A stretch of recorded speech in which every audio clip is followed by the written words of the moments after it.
You're listening to Answering the Call, the official podcast of the 12th Man Foundation. Our show provides listeners with an insider perspective of Texas A&M athletics and its greatest supporters. This podcast will bring you exclusive interviews with coaches, athletes, donors, and the dedicated staff of Aggie Athletics and the 12th Man Foundation. You ready? Let's dive into today's episode. Welcome back to another episode of Answering the Call. This is your host, Ivy Robinson, and I am in studio today with Texas A&M football All-American linebacker Taurean York. Taurean, thank you so much for being here today and coming on the show. It's a true blessing, man. I appreciate y'all. Well, we're really excited to have you, Taurean. So to start off this episode, can you tell us about your hometown, your childhood, your family? Tell us a little more about your upbringing. I'm from Temple, Texas. I went to Temple High School. You know, I was a 3-star recruit, so obviously I wasn't highly recruited. I feel like A&M was my last offer. They offered me 4 or 5 days before I graduated high school, and I was a mid-year enrollee, so I knew I was leaving after Christmas break.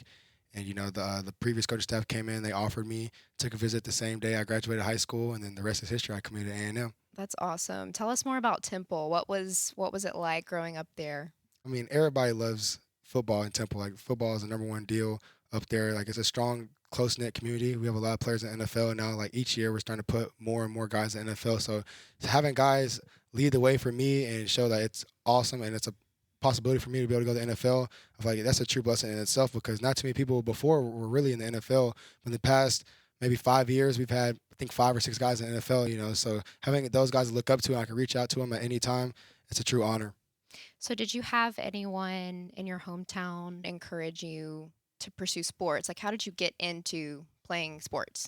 I got into sports very young, 5 years old. My dad was my football coach all the way up till I was about 13 years old. He coached my brother when my brother was of age to play Pee Wee football, you know. So it all started with my dad and my brother, and I just followed all the way up. And about, I would say, the 7th grade, I kind of knew that I had something and I could really make it happen. I just stayed diligent in my work, stayed consistent, and now we're here.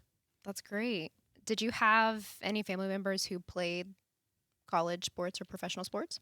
All 3 of my siblings played college sports, and that was kind of crazy because I'm the youngest one. But due to my size, they weren't really trying to recruit me to the bigger schools immediately right out of the gate, like my sophomore and junior year. So had to wait my turn, but nothing's wrong with that because I ended up at A&M, and A&M is home for me. I wouldn't want to be anywhere else. So your siblings, tell me about your siblings. What sports did they play?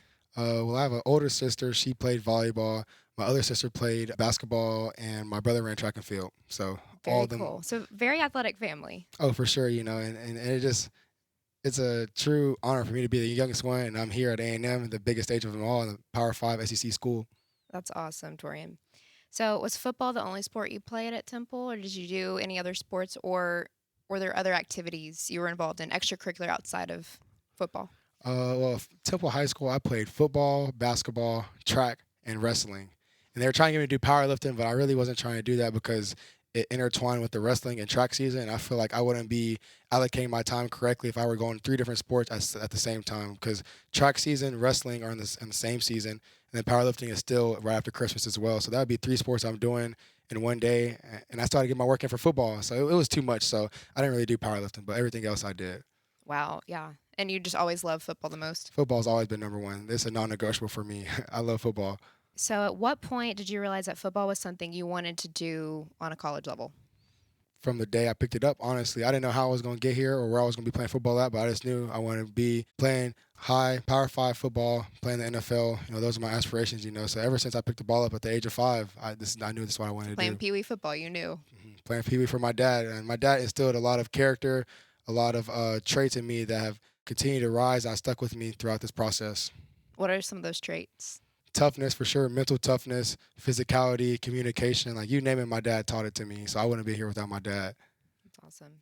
So going back to Texas A&M, you know, you had your career in high school, or a very standout player at Temple High School. So tell me why Texas A&M and what ultimately drew you to come here. Texas A&M has the best facilities, and, you know, it's about an hour 20 away from Temple. So I have clearly been up to A&M multiple times on other visits whenever I was a recruit. Just coming up here, I just seen that like it was like a real arena, like the Kyle Field. Like there's nothing else like it. I've been to many places. I've been to a lot of colleges, but I never saw a place like Kyle Field. And just the guys they had on the D line at the time, whenever I was in high school, I never seen anybody this big and be this fast. And I was like, these are the type of guys that want to play in front of me. And I knew with my communication skills, I can get those guys in the right position to make plays, and that's what we're doing. So you touched on this earlier. Walk us through the emotions you had when you received that offer from Texas A&M, because it came late, and walk us through those emotions. I'm sure it was tough, but Well, I was going through a hard time, honestly, because I was committed to Baylor for about 10 months. And if you know anything about Baylor, it's 20 minutes away from Temple. It's right down the road. So it was really tough on me to leave the hometown team, if I'm being honest. The Baylor coach was getting a lot of pressure on me. And at the time, Coach Elko actually was recruiting me heavy to Duke throughout the whole process. And so I had Coach Elko and Coach Trooper in my ear constantly. And then when A&M offered me, Coach Elko came and saw me the day later. He brought 5 coaches with him. Then it was hard. It broke my heart to break Coach Elko's heart in a sense by not going to Duke. But it really cheered me up because this is the platform that I knew I needed. So when you first arrived at Texas A&M as a student athlete in 2023, what were your first impressions when you finally got here as a student athlete? It was January 10th, 2023. It was a Wednesday, cold Wednesday morning. I remember like it was yesterday, because it was full of so many emotions, and I felt like I was going to cry because I was leaving home and I was leaving my mom, and I spent a lot of time with my mom because my dad's always at work. My dad works 2 jobs, but when my mom and dad left me, they were a little teared up, but like nobody was really bawling their eyes out like they were when my brother left college, because we just knew that like I'm about the work, I'm about the business, and my dad just told me the standard is always the standard. Like I don't care if you're here in Temple, if you're way in Ohio, if you're way in Florida, like you're in College Station now. So take what I've taught you over the past 18, 17 years and continue to allocate those skills wisely. So I just felt that I was gonna be all about the business, and that's all it was. It was just business to me. Like I knew I was gonna see my mom and dad. Like they're not too far away, but I just knew I was here to work. Yeah. So it was bittersweet, but exciting, exciting to start that new chapter. Yeah, we were all excited because this is the SEC in Texas. Like, at the time, the only SEC school in Texas, and this is exactly where I want to be. Like, I've been in Texas my whole life. I never moved houses. I've been in the same house my whole life. So moving here was my first time moving, but to play at the SEC school in Texas with the best players in the world is exactly what I dreamed of. Let's talk about your time in the classroom, okay? What's your major? Sports management. I want to coach and impact kids the way that my dad impacted kids and the way that the coaches impacted me. That's really, really awesome. How do you balance the demands of being both an athlete and a student? I feel like I wouldn't be here without the balance that my dad taught me. Like I saw my dad work 2 jobs from 4 a.m. to 11 p.m., but he still would show me love. He would always text me, be in the know of what I was doing. He was always in the know of my grades. So if a man that works all day and all night and still in the know of what his kids are doing, like I feel like I had no choice but to balance school and athletics out the right way. So he really set that standard in juggling both of those areas and setting the standard for hard work. For sure. Like my dad's second job is a barber, and he has his own barber shop. So he goes to Fort Hood from 5 o'clock to 3 o'clock, and from 4 o'clock to 11 o'clock, he's cutting hair. But if I ever text him asking for a haircut, he's always going to find time to cut my hair, no matter the day, no matter the situation. That's awesome. What's your favorite class in sport management? Do you have one? I just like to learn. I just like to soak up information. I like to be a sponge when it comes to that stuff, because I feel like a lot of people can take a lot of stuff away from you, but one thing they can't take away from you is your education and your knowledge. So I value that a ton. Like my dad would always instill in me that you got to have all A's. And one time, all my grades dropped from like a 96 to a 95 and a 94. And this was elementary school, about 5th grade. And he told me, if your grades drop again, I'm going to take you out of football. And I knew he wasn't playing because he was my coach. But I still had all A's, but that's just how stern he was with it, because he didn't play around about the school stuff. So I graduated high school. All 4 years, I was in top 10 of my class, like top 10 out of 600. Not top 10%, but top 10 total kids. That's incredible. I remember it was the first day that we got our class rankings. It was the 9th grade, right before COVID hit. And I saw the kids, all the smart kids who I thought were smart, they're like 50, 40, 20. And I'm like, man, I'm probably 200. I got my my paper with my class rank. I was ranked 9 out of 627. And the look on their faces was like they never seen it, because they never thought that you can balance school out and football out the right way. But right then and there, I'm like, okay, like I got something. Like whether it's sports or academics, I think I'm gonna be okay in life. So that's all. Just praising my dad and my mom and God, really. What an accomplishment. Congrats to you. That is a great accomplishment. Thank you. Going back to kind of the resources here at Texas A&M. So 12 Man Foundation donor contributions help support resources like nutrition, academic services here, mental health, facilities, athletic training, marketing opportunities. Have there been any specific resources here that have really made an impact on you at Texas A&M? For sure, nutrition. I feel like Miss Tiff, Bella, the whole nutrition staff is great. I feel like they help us out a ton. They allocate their time to the people who like need to know what's going on with their body, because not one person is just like the other person. We all have to cater to our own needs. And I feel like the psychiatrist, Dr. Pitzinger, is a great guy. I've been up there numerous times throughout the course of spring ball just to talk with him. He picked my mind and just show me how to treat certain situations the right way. That's great. What about sports medicine or anything like that? Oh, leg trainers are great. Like, I spend all my time in the leg training room. I feel like all those guys are so great. They don't get the recognition they deserve. So when I was at SEC Media Day, I just try to shout them out because, like, those guys are appreciated. Like, they work all hours of the day, 7 days a week to ensure that our bodies are feeling good and up and ready for the game and for practice. So I feel like the whole staff, Lou, Parker, Katie, Fredo, Jerry, Kara, they don't get the recognition that they deserve. So I'm glad, and any opportunity I can to shout those guys out, I'm going to do that. So you're also a Tubman Foundation 1922 Fund Scholarship recipient. What would be your message to Tubman Foundation donors who just give philanthropically out of the kindness of their heart to support student athletes like yourself to come here and have a scholarship opportunity? Oh, they're changing lives for sure. Like, there's a lot of people who, on our team, myself included, that I don't know what I would be doing without football and the opportunity to play at A&M. So those guys are much appreciated. I wish we could spend more time with them and show them our thanks. But for now, we're just going to continue to let them know that they're appreciated. So, Taurean, what are you hoping to do after college? What are your goals? When I'm done playing NFL, I hope to be the best one to ever play football. But after that, I want to go coach at my high school, go win a state championship up there, impact the kids in my hometown, and then hopefully whenever I'm older, maybe like 45, 50, get into college coaching. But I want to see my kids, my own kids, grow up. I want to spend time with them. But when they move out the house, that's when I'm going to make them jump to college football, because I know college football coaches are no joke. Those guys are on the road 24/7, like spending more time with other kids opposed to their own kids that they had. So I know college football coach is a tough job, but it's very rigorous. So that's why I want to kind of spend a lot of my time with high school, impacting the kids in my hometown, and then I'm going to make the jump to college when the time is right. That's great. So it's important to you to go back and invest and give back to your hometown and that community. Now, I want to finish what I started. I want to go, of course, impact the kids back home at Temple, but I never won a state championship as a player, so I want to go win it as a coach, feel the joy of confetti falling for my hometown team, the team that I played for 4 years, and then make the jump to college. So shifting gears back to your time at Texas A&M, so coming in and starting all 13 games as a true freshman, that's incredible. Receiving numerous awards and honors for the 2023 season and being named as a captain for the 2024 season, you've very quickly advanced into this role and as a leader for Texas A&M football, and you're a key piece of this program. How has that rapid progression of your role on the team impacted your mindset and your approach to the game?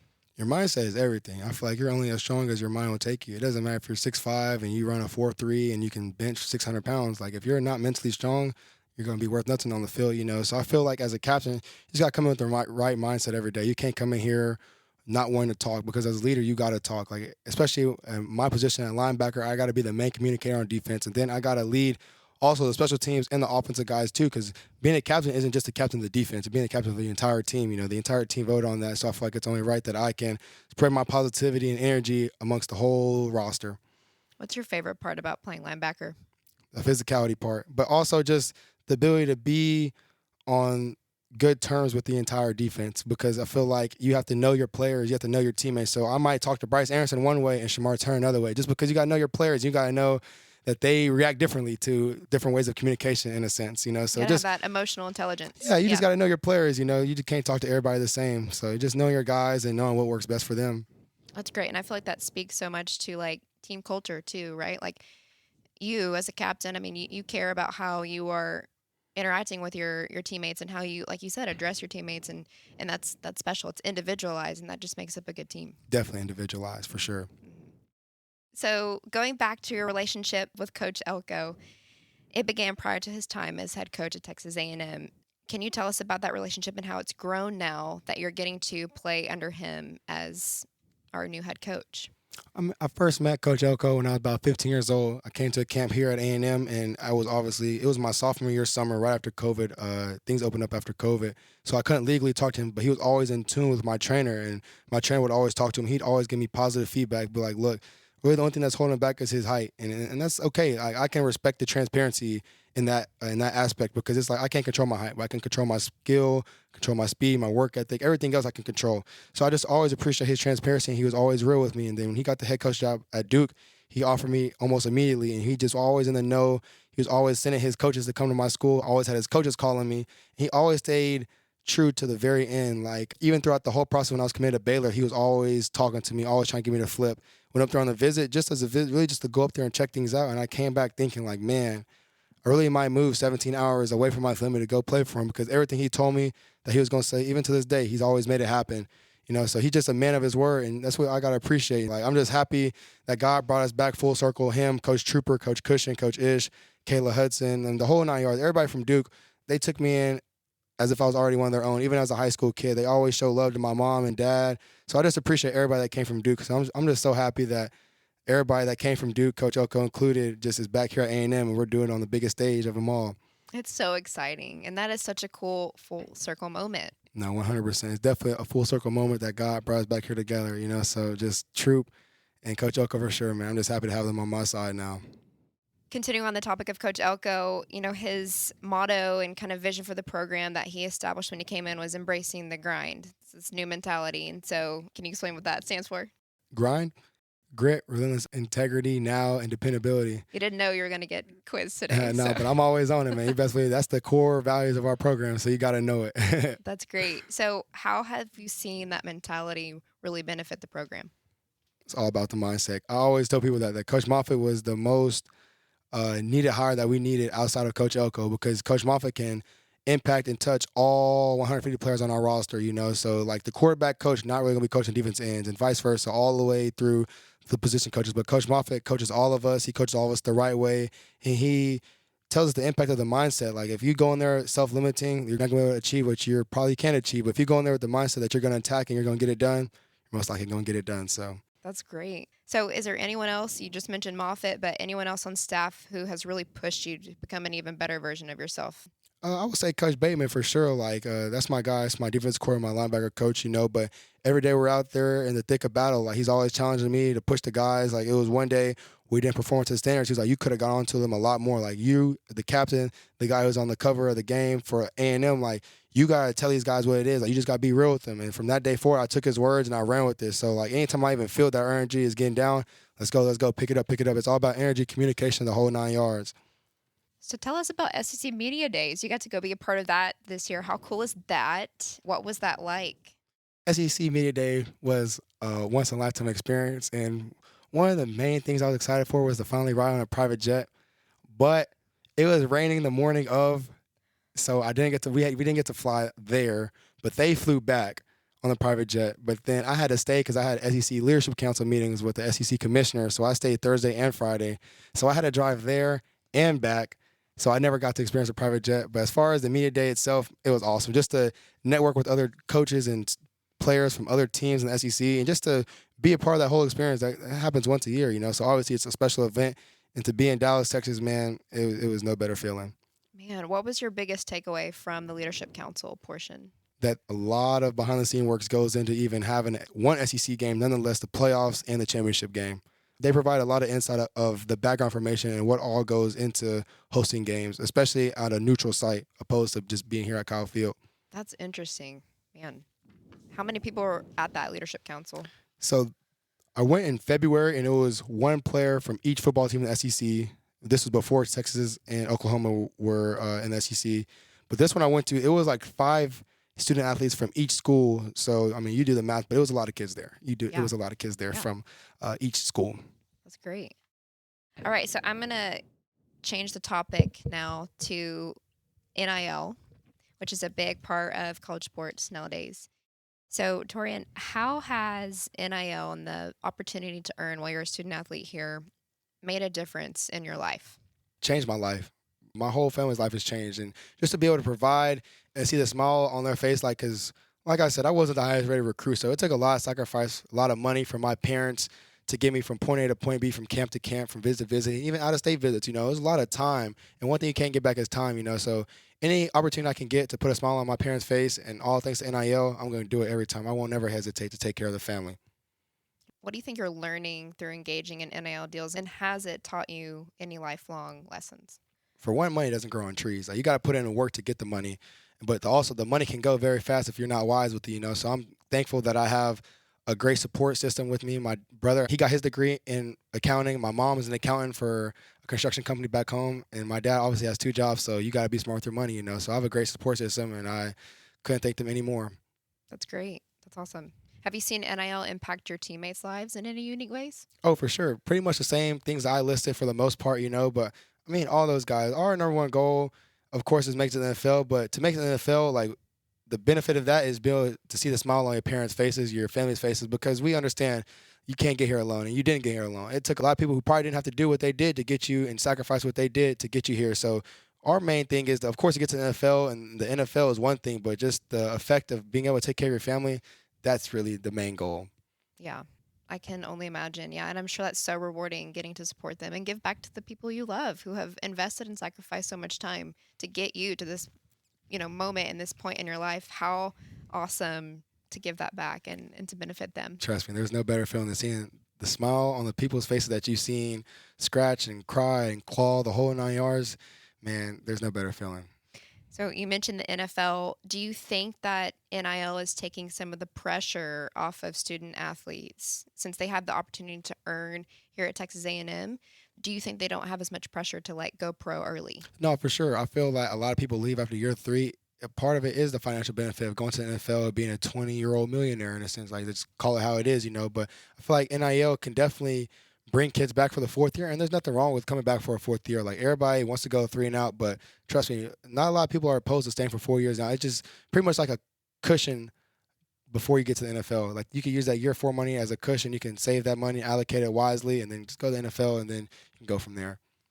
So from your perspective, I'm going to shift and go back to just playing football at Texas A&M, playing at Kyle Field. What is it like playing football with 100,000 plus fans on game day? Like, can you just put us in your mind and tell us about the emotions you experience on game days here in Kyle Field? You best believe it. For my first game, I knew I was going to start.